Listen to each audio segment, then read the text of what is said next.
This is Friday Night Live. I am Michael Flavius, New Jersey House of Hope. Hope lives here. You can watch us live 24/7 on the Roku channel, YouTube, Twitter, Periscope, Facebook, the App Store, the Google Store, and the web. We want to welcome our viewers in the US and all over the world. We want to also welcome our presenters, Pastor Leon Beckles and Evangelist Bradley Nooks. We have a well laid out program for you tonight.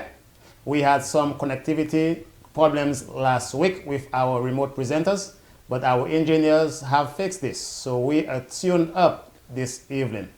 Last week we interviewed a COVID-19 recovered individual. We interviewed a principal, an evangelist, and a pastor. Tonight we're going to interview a young man, very young man. I know he is eager, he is waiting. Evangelist Bradley Nooks also going to interview a college student. And at the end, Pastor Beckles will take us to the wood. Let me give you some statistics just before we start our interviews. We live in a world in trouble. Just today, as of 5 p.m., we saw 3.3 million people affected by COVID-19 and 237,000 deaths. New cases today alone, 61,000, and new deaths today over 8,000. In the US, we have over 1 million cases with over 63,000 deaths. New cases in the US today, over 22,000, and deaths over 3,800.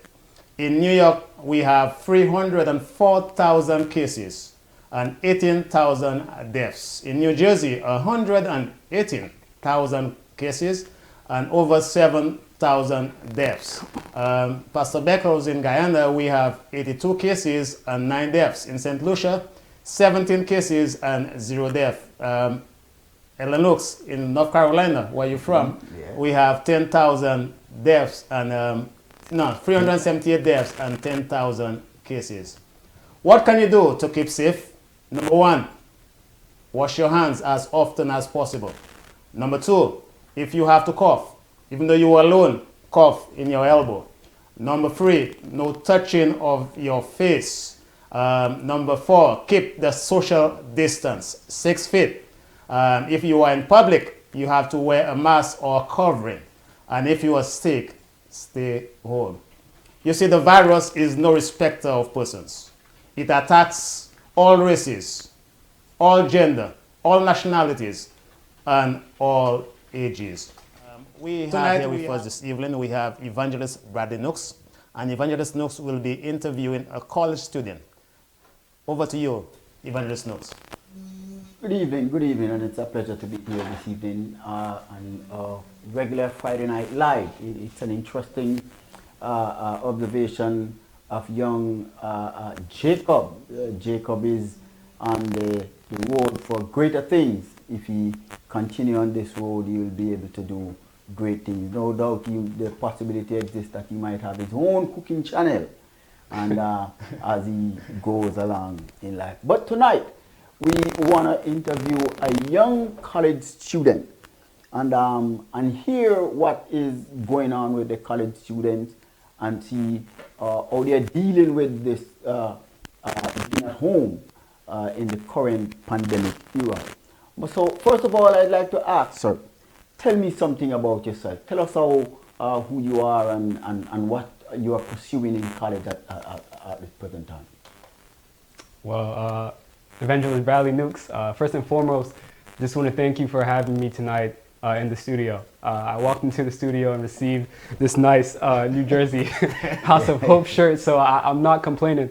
But my name is Benjamin Flavius. That name probably sounds familiar.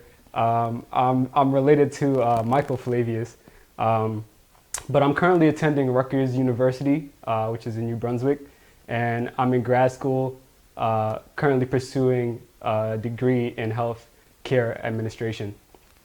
The next question for you. You have answered that question earlier. So I understand that how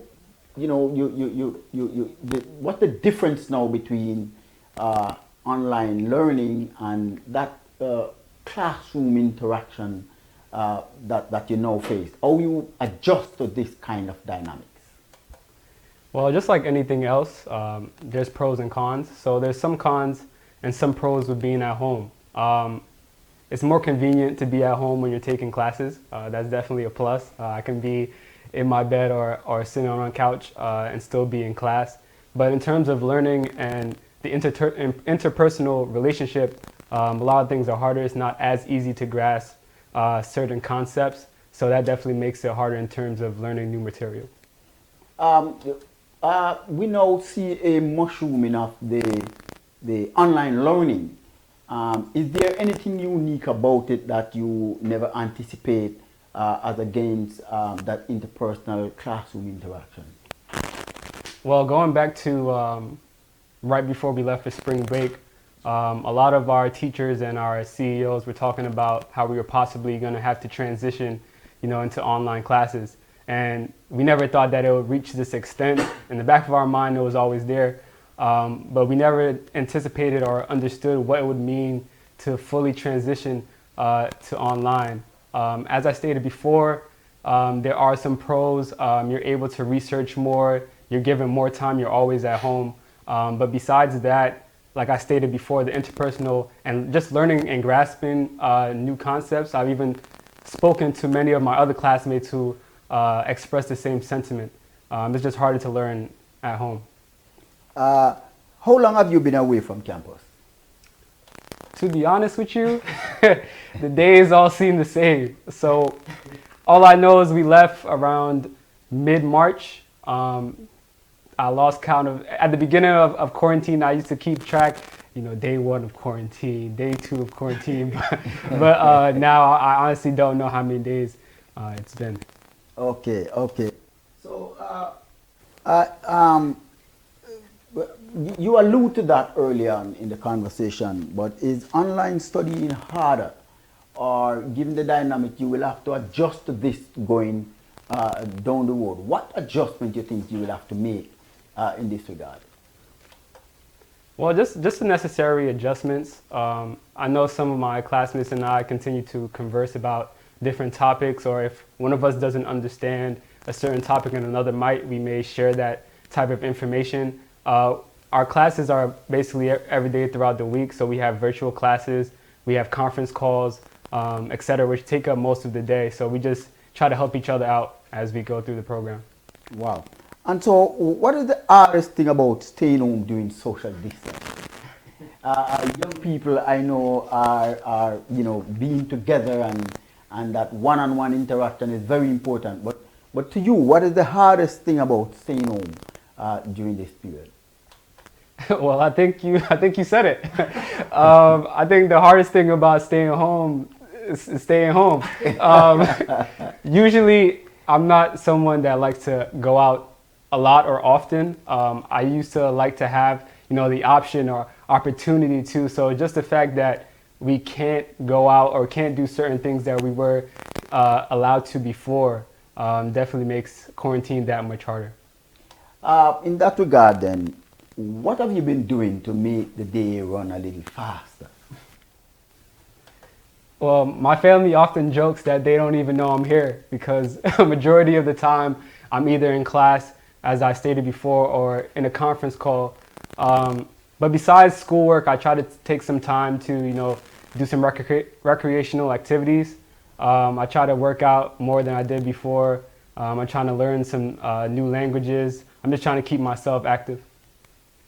And I get to understand that you take a drive now and then. How does that help to ease the feeling of being home away from school? Is it something new that you have developed to kind of allay some of the clustered feeling?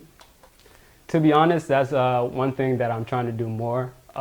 Since I've been home since March, I think I've only gone out twice. So I'm trying to do, especially in the upcoming weeks, God willing, I'm trying to take more time outside, because it's definitely important to get outside the house, even though we're experiencing and sticking to the guidelines of social distancing. It's important to get out, to get some fresh air, to get some sun. Just these small things can keep, and drive also helps to like clear my head after having a long day at school or during work.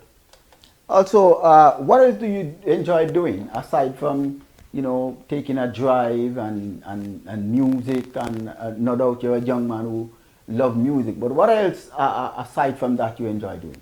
Well, one of my passions is sports and basketball.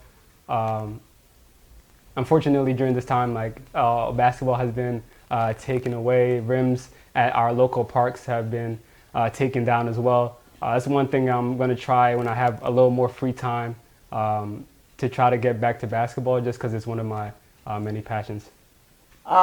Based on your experience and what you've done to, you know, to make the time move a little faster, what advice would you give to young adults and teenagers in this current atmosphere?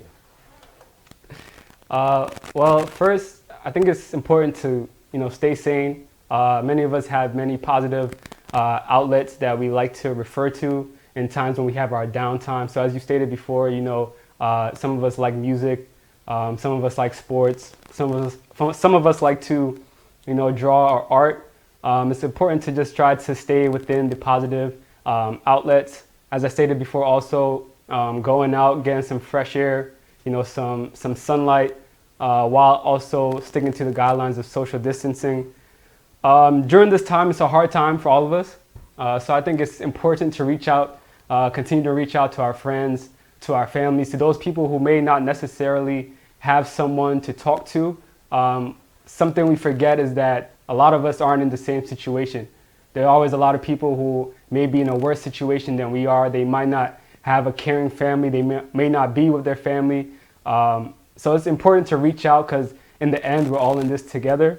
So I just think that we should continue to try to push through this together. Also, I know one of my friends last week was driving around giving out food to people who may not have food. Our local church does the same. So just little things like that can help us to all get through this together. Very good, very good. And it seems like you have it all worked out, and I wish you all the best in your educational endeavor, and may you be an inspiration to other young people, and the advice you have given are practical even at this time. Thanks for having you this evening, and God bless you. Thank you.